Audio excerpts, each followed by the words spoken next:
کشمیر ہوئی آسام، بھارتی حکومت کی جانب سے ملک کے اندر انسانی اور عالمی حقوق کی خلاف ورزی کوئی نئی بات نہیں، مگر ایسا لگتا ہے کہ اندرون خانہ ہونے والی کارروائیوں پر عالمی دنیا کی خاموشی نے بھارت کو مزید حوصلہ دیا ہے، اور اس نے کئی قدم آگے جا کر نہ صرف پاکستان بلکہ کینیڈا میں بھی اپنے مخالفین کو غیر قانونی طور پر قتل کیا ہے۔ بھارتی دہشت گردی کو برطانوی اخبار گارڈین نے بے نقاب کیا ہے، جس کے مطابق کینیڈا میں ہردیپ سنگھ نجر کے علاوہ پاکستان کے بھی 20 شہریوں کے قتل میں مبینہ طور پر بھارتی خفیہ ایجنسی را ملوث ہے۔ پاکستان اور بھارت میں انٹیلیجنس ذرائع کی مدد سے مرتب کی گئی اس رپورٹ کے مطابق بھارت نے پاکستان کے اندر نہ صرف کشمیر کی جدوجہد سے وابستہ افراد کو قتل کیا ہے بلکہ سکھ رہنما بھی اس ریاستی دہشت گردی کا نشانہ بنے۔ رپورٹ کے مطابق ان تمام کارروائیوں کو سر انجام دینے کے لیے بھارتی حکومت کی اعلیٰ سطح سے اجازت موجود تھی، اور دبئی، نیپال، مالدیو اور دیگر ممالک میں اس حوالے سے سلیپر سیلز پاکستان میں موجود غریب لوگوں اور دہشت گرد تنظیموں کی مدد سے یہ کام کرتے تھے۔ ان لوگوں کو پاکستان میں قتل کرنے کے بدلے لاکھوں روپے دیے جانے کے شواہد بھی سامنے آئے ہیں۔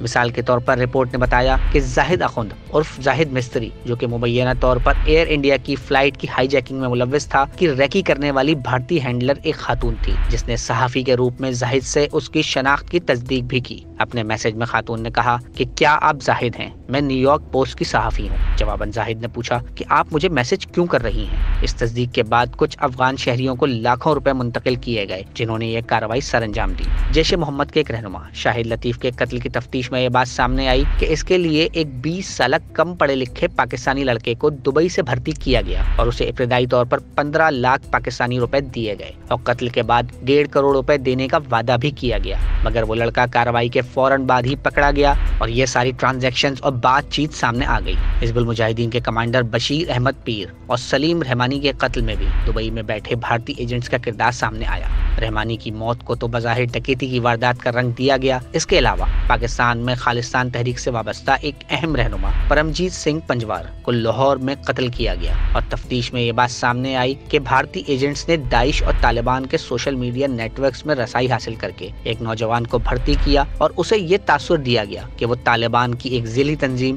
بدری 313 کے احکامات پر عمل کر رہا ہے۔ لشکر طیبہ کے کمانڈر ریاض احمد کو بھی قتل کرنے والا ایک 20 سالہ نوجوان عبداللہ تھا، جس سے یہ وعدہ کیا گیا کہ اگر وہ یہ کام کر دے گا تو اسے افغانستان مزید ٹریننگ کے لیے بلایا جائے گا۔ بھارتی انٹیلیجنس آفیسر نے رپورٹ میں بتایا کہ 2019 میں پلوامہ حملے کے بعد یہ طے کیا گیا کہ ایک اور پلوامہ اور ممبئی طرز کا حملہ روکنے کے لیے پاکستان کے اندر جا کر ان لوگوں کے خلاف کارروائی کرنی ہوگی، مگر پھر ہردیپ سنگھ نجر کے کینیڈا میں قتل پر دنیا بھر میں ہونے والے شور کے باعث فی الحال ان کارروائیوں کو روک دیا گیا ہے۔ اس رپورٹ کے فوراً بعد وزیر دفاع راج ناتھ سنگھ نے بظاہر ان حملوں میں بھارتی ہاتھ کی تصدیق کی اور کہا کہ جو بھی ان کے ملک کا امن خراب کرے گا وہ پاکستان میں گھس کر اس کے خلاف کارروائی کریں گے۔ پاکستان نے اس بیان پر اپنا بھرپور رد عمل دیا اور کہا کہ یہ بیان بھارت کی غیر ملکی سرزمین پر کارروائی کا اعتراف ہے۔ دفتر خارجہ نے بیان کیا کہ کسی بھی اشتعال انگیزی کا پاکستان کی جانب سے بھرپور جواب دیا جائے گا۔